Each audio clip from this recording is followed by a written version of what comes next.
Hi friends, எல்லோருக்கும் வணக்கம். நான் சரவணா. இன்றைக்கி இந்த வீடியோவில் என்ன பார்க்க போகிறோன்னு சொல்லி பார்த்தீங்கன்னா, பேக் பீட்டோட டீத் வந்துட்டு லூஸ் ஆகிடுச்சுங்க. புதுசாக டீத் வந்துட்டு மாற்றணும்.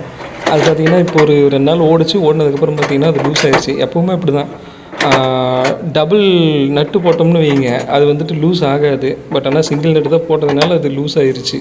சரி வாங்க இன்றைக்கி வந்துட்டு அதை டைட் வைப்போம். இப்போ பார்த்தீங்கன்னா முந்தின நாள் வந்துட்டு சேத்துல ஓடிச்சுங்க. அதாவது களிமண் காட்டில் வந்துட்டு வண்டி ஓடிட்டு இருந்துச்சு. அதனால் வந்துட்டு போல்டு நட்டு கடையில் பயங்கரமான சேர் அப்பிட்டு கிடக்குதுங்க. அதை வந்துட்டு ஸ்க்ரூ ட்ரைவர் மூலியமாக எடுத்துகிட்டு இருக்கோம். எடுத்ததுக்கப்புறம் நம்ம டைட் வைக்க ஆரம்பிக்கலாம். அதுக்கு முன்னாடி எனக்கு இன்னொரு விஷயம் ஞாபகம் வந்துதுங்க. அது என்னன்னு சொல்லி பார்த்தீங்கன்னா, கேரளாவிலலாம் பார்த்தீங்கன்னா நீங்கள் மழை காலத்தில் வண்டி ஓட்டும்போது இந்த அதாவது செம்மண் மாதிரி நிறையா இருக்கும். இந்த கோழிக்கோடு பாகத்துலலாம் அங்கெல்லாம் என்ன பண்ணுவோன்னு சொல்லி பார்த்தீங்கன்னா, பாறைன்னு சொல்லிட்டு ஒரு இது சொல்லுவாங்க. கடப்பாறை மாதிரியே இருக்கும். முன்னாடி பார்த்திங்கன்னா நம்ம தோசைக்கல் திருப்பி போடுறோம் பார்த்திங்களா, அந்த மாதிரி ஒரு ஏந்து மாதிரி இருக்கும்.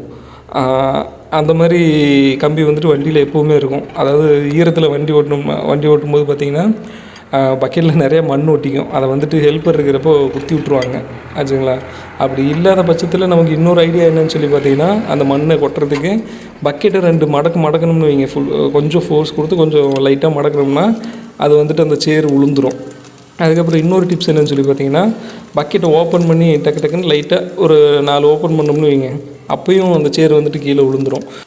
அந்த சேரை தட்டுறதுக்கு இன்னொரு டிப்ஸ் என்னன்னு சொல்லி பார்த்தீங்கன்னா, பக்கெட்டையும் ஸ்டிக்கை பூமை எல்லாமே ஃபுல்லுமே ஹைட் பண்ணி விட்டு, ரொம்ப ஹைட் வேண்டாங்க, ஒரு கிட்டத்தட்ட ஒரு அடி ஹைட்டில் வந்துட்டு 2 தட்டு பூமியில் தட்டினோம்னாலும் அந்த சேர் வந்துட்டு மேக்ஸிமம் எல்லாமே விழுந்துருங்க. சப்போஸ் கொஞ்சம் கொஞ்சமாக சேர்ந்து ரொம்ப ஹார்டாகிடுச்சின்னு வைங்க, அதை வந்துட்டு குத்தி தான் எடுத்தாகணுங்க. இப்போ பார்த்திங்கன்னா நம்ம டீத் டைட் வைக்கும்போது பார்த்திங்கன்னா எக்ஸ்டெண்டட் வந்துட்டு யூஸ் பண்ணியிருப்போம். அது எதுக்குன்னு சொல்லி பார்த்திங்கன்னா, எக்ஸ்டெண்டட் போட்டு டைட் வைக்கிறப்போ நமக்கு ஈஸியாக இருக்குன்னு வச்சுக்கிங்களேன். அதாவது ஹைட்டாக இருக்கிறப்போ நம்ம டைட் வைக்கும்போது அந்த டீராடை வந்துட்டு அந்த பக்கமும் இந்த பக்கமும் நோத்திக்கலாம்.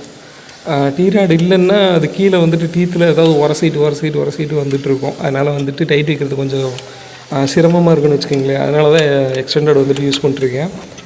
அதே போல் கட்டருக்கு வந்துட்டு டைட் வைக்கிறப்போ எக்ஸ்டெண்டடை வந்துட்டு மேக்ஸிமம் நான் யூஸ் பண்ண மாட்டேன். ஆனால் ஒரு சில இடத்துல யூஸ் பண்ணுவேன். ஏன்னு சொல்லி பார்த்தீங்கன்னா, ஸ்லிப் ஆச்சுன்னா நான் வந்துட்டு அதாவது டீராடை மட்டும் யூஸ் பண்ணுவேன். ஸ்லிப் ஆகாது அப்படின்றது தெரிஞ்சதுன்னா மட்டுமே நான் எக்ஸ்டெண்டட் வந்துட்டு யூஸ் பண்ணுவேங்க. இப்போ பார்த்தீங்கன்னா எல்லாமே டைட் வச்சாச்சுங்க. இது ஒன்று மட்டும்தான் இருக்குது. இதை வந்துட்டு நம்ம பக்கெட்டை மடக்கிட்டு அதுக்கப்புறம் டைட் வைப்போம்.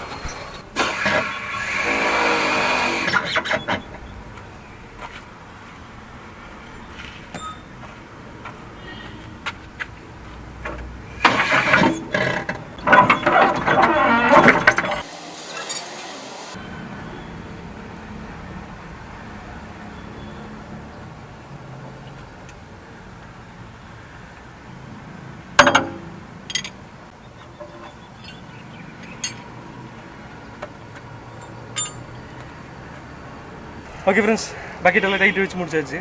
நீ அடுத்து வேலைக்கு போவோம்.